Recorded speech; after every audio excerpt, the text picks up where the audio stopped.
Bonjour à tous. Impossible de se loger, de se déplacer, de travailler, bref, de vivre sans énergie. L'énergie est au cœur de la ville intelligente. Elle est aussi au cœur du projet Giant à Grenoble dont nous allons parler dans les prochaines minutes avec deux invités pour ce thème à mes côtés. Tout d'abord, Olivier Catera, bonjour.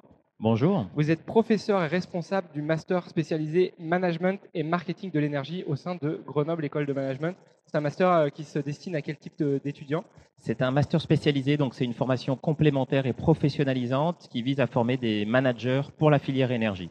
Donc on recrute à la fois des ingénieurs, des économistes, pour en faire des professionnels du secteur, chez des producteurs, des fournisseurs, des équipementiers ou des grands consommateurs de l'énergie notamment. À vos côtés, Pierre Bénèche, bonjour. Oui, bonjour. Vous êtes directeur de l'école d'ingénieurs Grenoble INP Felma. Peut-être même exercice. Est-ce que vous pouvez nous présenter votre école en quelques Oui, mots? FELMA, c'est pour physique, électronique, matériaux. C'est une école où on s'occupe, entre autres, d'environnement et d'énergie. 30% des étudiants travaillent directement dans les métiers de l'énergie. Et puis, une bonne partie de nos étudiants travaillent aussi dans les métiers des technologies de l'information, où les problématiques d'énergie, de consommation des appareils deviennent de plus en plus importantes. Donc, on peut dire qu'il y a plus de 50% de nos étudiants qui sont directement concernés par les problèmes de l'énergie et les économies qu'on doit faire, voire les modes de production alternatifs. Alors, on a beaucoup de chance. On a deux enseignants aujourd'hui. Donc, je suis sûr que tout sera très pédagogue au niveau du contenu. On va peut-être commencer en présentant cette initiative du campus Giant à Grenoble. Allez, Olivier, est-ce que vous pouvez nous le présenter en quelques mots? Alors, le campus Giant, c'est une initiative de 8 acteurs institutionnels de la recherche, de la formation, qui ont décidé de se réunir pour œuvrer ensemble, faire équipe et valoriser toutes ces réussites grenobloises. Donc, on a une école de management, des écoles d'ingénieurs, des centres de recherche du CNRS et des grands équipements, un synchrotron, un accélérateur de particules, toute une série d'équipements majeurs dans la santé, dans l'IT, dans les technologies de l'information et de la communication, et dans l'énergie. Donc on a ces trois piliers qui travaillent ensemble et l'ambition c'est de faire le MIT à la française, le Massachusetts Institute of Technology, où on a une recherche appliquée, connectée aux problématiques industrielles, qui alimente par de la connaissance ces industriels et qui alimente par de la compétence, donc des jeunes, ingénieurs ou managers, ce terreau, cet écosystème. Ah, j'imagine qu'il y a différentes étapes dans ce projet. Où en est-on aujourd'hui? Alors le projet est né il y a 6 ans, il grandit. Aujourd'hui, on est dans une phase de transformation radicale puisque le projet s'est accéléré. On a un chantier énorme de construction de bâtiments. Pierre pourra en reparler sur des nouvelles écoles qui sortent. Le projet de transformation le plus manifeste aujourd'hui, c'est le tramway, donc un mode de transport doux qui est en train de traverser toute cette presqu'île entre l'Isère et le Drac. C'est une surface importante de la ville de Grenoble qui se transforme.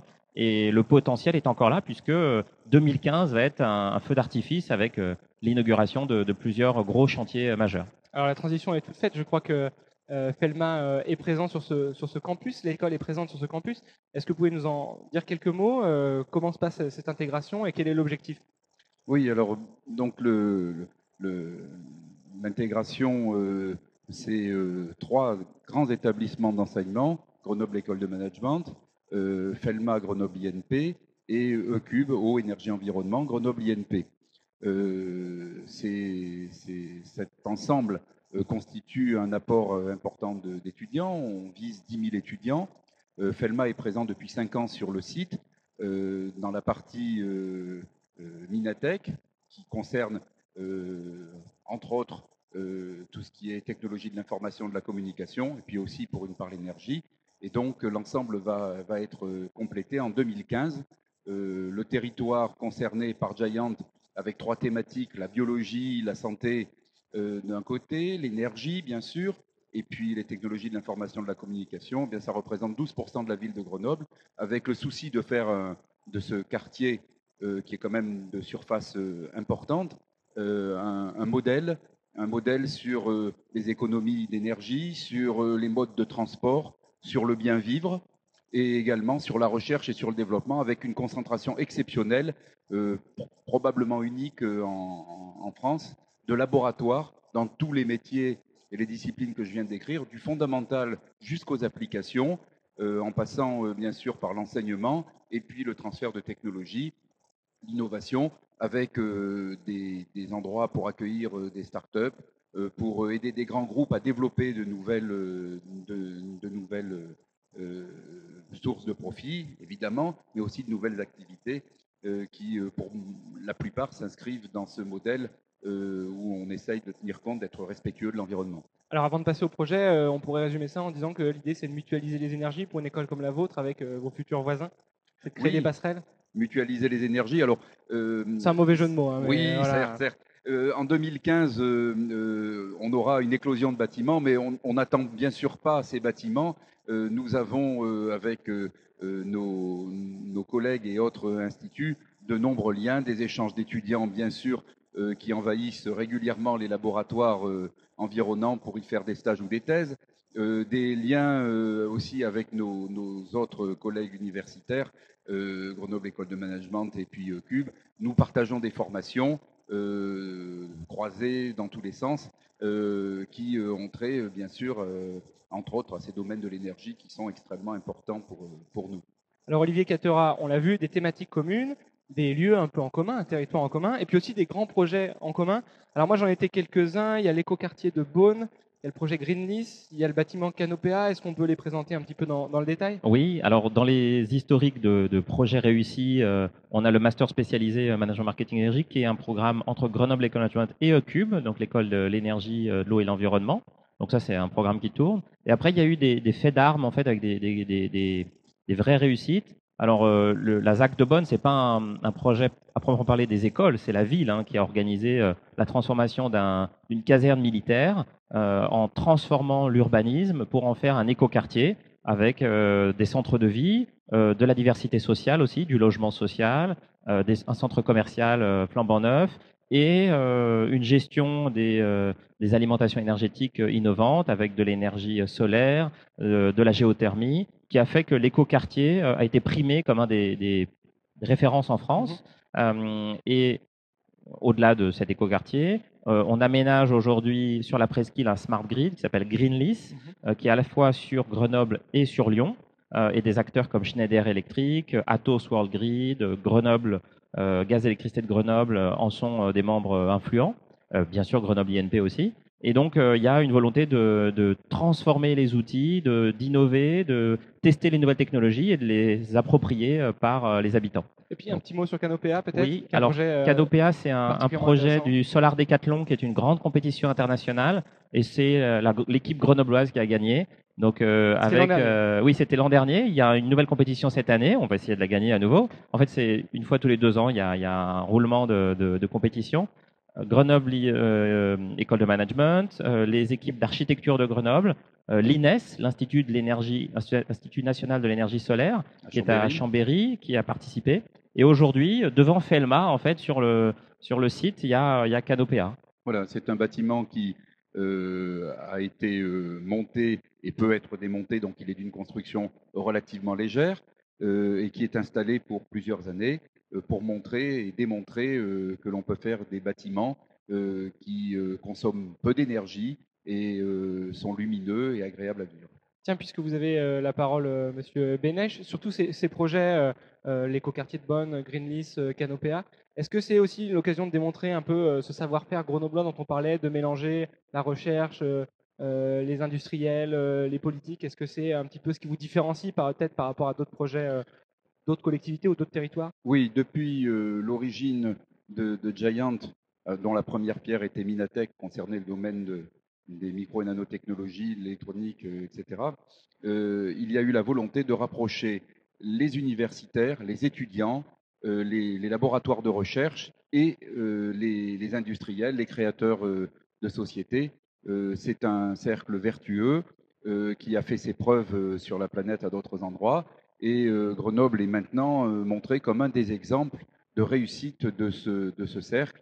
Donc, Giant, qui est l'amplification au domaine de l'énergie et de la santé, de ce qui avait été initié il y a maintenant une dizaine d'années dans le domaine des micro-nanotechnologies, eh bien, c'est effectivement le même creuset où l'on met dans le chaudron les étudiants, la recherche et le besoin industriel. Bon, en préparant cette émission, Olivier Cateria, vous me disiez à Grenoble, ce sont souvent les acteurs économiques qui poussent les projets et pas que les politiques. C'est ça l'idée? Alors en fait, on travaille tous ensemble et l'avantage c'est qu'en plus il y a un alignement, c'est-à-dire que nous, Grenoble École Adjointe, on est né d'une volonté d'industriel, de former des cadres qui avaient cette culture de la technologie, l'appétit pour l'industrie, et c'est toujours l'ADN de l'école.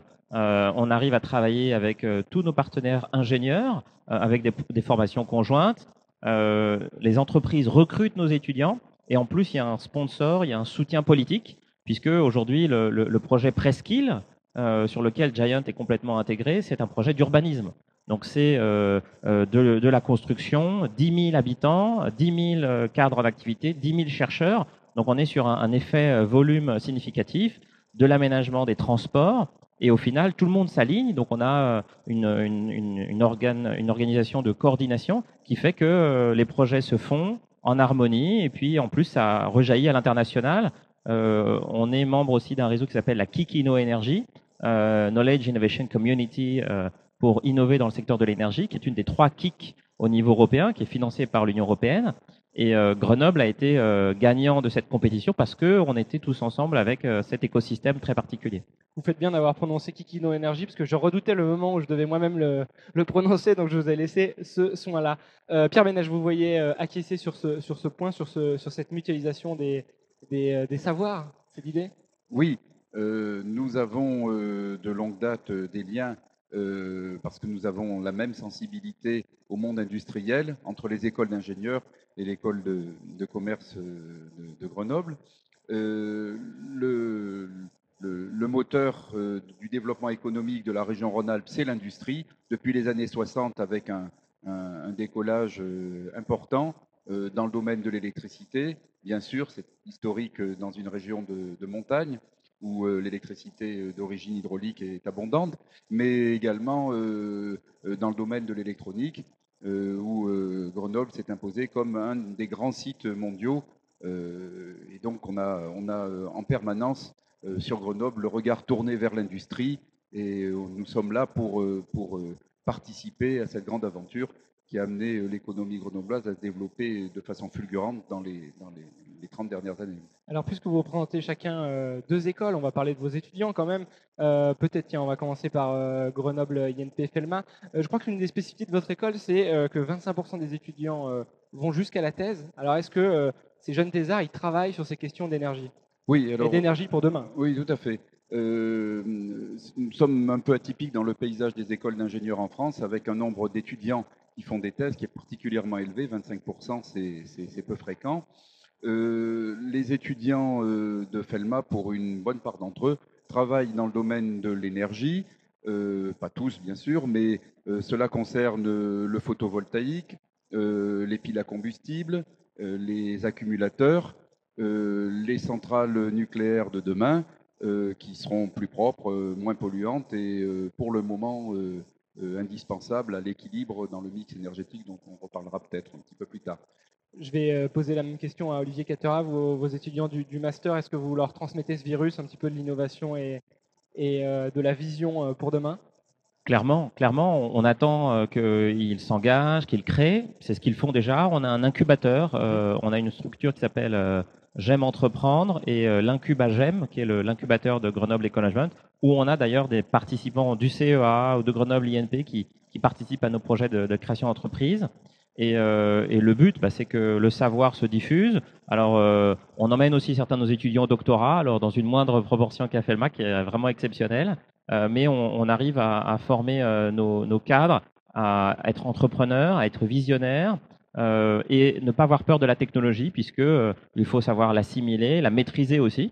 Et on a ça dans nos enseignements et on en est fiers. Vous travaillez aussi sur des projets avec Tenardis, qui est un pôle de compétitivité. Est-ce qu'on peut en parler? Oui, alors on est membre, comme beaucoup d'acteurs du bassin du pôle de compétitivité Tenardis, qui est spécialisé sur les nouvelles technologies de l'énergie, avec des spécialisations autour du stockage de l'énergie, de la gestion des réseaux, intelligents, du solaire bien sûr, de l'hydroélectricité qui sont des points forts du territoire rhône-alpin et de Grenoble en particulier.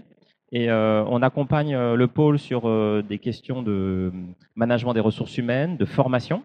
En tant qu'école de management, on a travaillé avec eux sur une étude sur les besoins en formation. Donc, on a identifié les besoins en compétences nouvelles sur la gestion de projets complexes, multisites, multinationalités. Et donc, on met en place dans l'offre de formation ces nouvelles compétences pour correspondre toujours aux besoins des industriels, puisque la vocation d'une école comme GEM, c'est d'être pas seulement une business school, mais une school for business. Donc, alimenter un petit peu le territoire économique par des nouvelles On compétences. retiendra la formule. Pierre Bénet, je crois que je vous voyais réagir sur ces propos. Le travail avec les pôles, c'est également quelque chose d'important. Oui, nous travaillons bien sûr avec le pôle Ténerdis, avec le pôle Minalogique, qui sont des pôles forts, avec le pôle Accéléra qui est situé à Lyon, mais nombre de nos laboratoires y participent, parce que les procédés doivent être le plus propres possible, et donc ça compte aussi. Euh, Concernant Minalogique et les problèmes de l'énergie, aujourd'hui nos appareils portables consomment autant en carburant, en énergie, que tous les avions de la planète réunis. C'est-à-dire qu'il y a un enjeu à réduire la consommation de ces appareils. Et donc, ce n'est pas forcément que dans les métiers que l'on connaît comme étant ceux de l'énergie, par évidence, que se nichent les efforts qu'il faut faire et auxquels le pôle de compétitivité minalogique, dont nous sommes un des acteurs, œuvre largement. Il y a un travail en local avec les pôles. Il y a peut-être aussi un travail à l'international. Ces problématiques, elles sont pas uniquement franco-françaises. Oui, nous avons des liens. Je pense que le Giant, dans son ensemble, est ouvert sur le monde. Peut-être même qu'on a une reconnaissance plus large à l'international qu'en national. Nul n'est prophète en son pays. Mais effectivement, nous avons beaucoup de liens avec les grands centres dans le monde qui nous sont proches ou qui sont similaires. Bon, Olivier Catteran, on parlait de la Kikino Énergie, c'est un peu dans cet état d'esprit. Oui, j'ai passé les 3 dernières semaines à Karlsruhe, en Allemagne, où on a ce modèle aussi d'intégration des acteurs. Et on voit que Grenoble est une place visible à l'international, en Amérique du Nord. On a une agence qui promeut le territoire isérois et grenoblois, qui s'appelle l'AEPI, l'Agence d'études et de promotion de l'Isère. Et on est allé au Colorado participer à une conférence et on a vu des très bons retours en fait sur l'image, l'attractivité du territoire grenoblois. Et on le voit derrière par des entreprises qui s'installent, qui viennent investir sur le territoire grenoblois, et ça alimente perpétuellement cette dynamique de croissance et d'innovation. Pour terminer, on a beaucoup parlé des initiatives que vous mettez en place. On va peut-être avancer un peu sur la réflexion. Je vais vous demander un petit exercice de style. On parlait dans le titre de cette émission de mix énergétique pour la ville de demain. À quoi il ressemblerait pour vous, allez, Pierre Bénèche, pour commencer? Le mix énergétique, c'est d'essayer d'abord de faire des bâtiments qui ne consomment pas trop. Avant de vouloir mixer, il faut d'abord économiser. C'est une source importante d'écologie que de s'occuper d'avoir des bâtiments qui consomment le moins possible. Canopéa est un exemple du genre, mais tout l'écoquartier qui va prendre naissance sur le site de Giant est de ce point de vue-là un modèle. C'est un peu comme la haute couture, hein. On ne pourra peut-être pas refaire la même chose partout parce que les bâtiments existent et il faut faire avec la rénovation des bâtiments, mais ça donne toujours des idées importantes pour l'avenir. Le mix énergétique, c'est aussi réutiliser au maximum tout ce qui sort de nos bâtiments. Quand on fait tourner une machine à laver, il sort de l'eau chaude. Cette eau chaude, elle contient certes de l'eau polluée, mais elle contient aussi de la chaleur. Et bien savoir récupérer cette chaleur, la recycler, c'est quelque chose d'important. Ce sont des éléments techniques de ce genre qui vont aussi être mis en œuvre sur ce site. Alors le mix énergétique, c'est donc une ville qui consomme peu, qui recycle au maximum sa propre énergie, mais elle sera inévitablement à un moment ou à l'autre dans l'année contrainte de s'approvisionner en énergie. Et il n'est pas raisonnable aujourd'hui de penser qu'on pourra se passer de centres de production centralisés de type centrale. Et les moins polluantes qu'on ait aujourd'hui restent les centrales nucléaires. Ce que l'on peut souhaiter pour l'avenir, c'est d'avoir moins de centrales à charbon, à fioul ou à gaz, d'utiliser ces matières premières qui peuvent servir à faire bien d'autres choses plus intelligemment que de les brûler et de polluer en même temps et d'augmenter l'effet de serre. Et d'un autre côté, d'économiser au maximum pour diminuer le nombre de points. Donc le mix énergétique, c'est sûrement la mise en œuvre de toutes ces sources d'énergie dans une harmonie la plus réussie possible pour éviter de manquer à certains moments d'énergie, ce qui pourrait être absolument dramatique. Personne n'a envie de voir l'Europe plonger dans le noir à un moment donné parce qu'il fait trop froid un hiver et qu'on n'a plus les ressources pour pouvoir produire toute l'énergie dont on a besoin. C'est le critère numéro un. Olivier Catera, vous signez pour ce mix énergétique-là. Quand vous êtes allé au Colorado, qu'est-ce que vous Oui. avez présenté comme idée? Alors en fait, on étudiait les villes qui n'émettent pas de CO2. Alors ça commence en effet, comme le disait Pierre, par une très forte efficacité énergétique. Donc je confirme en effet. Et puis intégrer les sources renouvelables. Donc on a la chance d'avoir avec l'INES, l'Institut national de l'énergie solaire, un centre de compétences et d'expertise pour l'intégration du solaire au bâti, à la construction urbaine, mais aussi à des systèmes de pilotage plus grands, plus efficaces. J'ai visité une ferme solaire aussi au Colorado.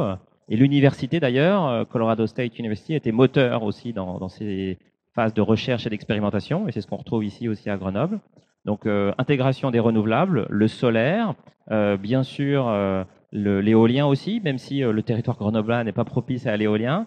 On a aussi une chance en termes de savoir pour préparer le mix du futur, c'est développer les réseaux intelligents et les capacités de stockage.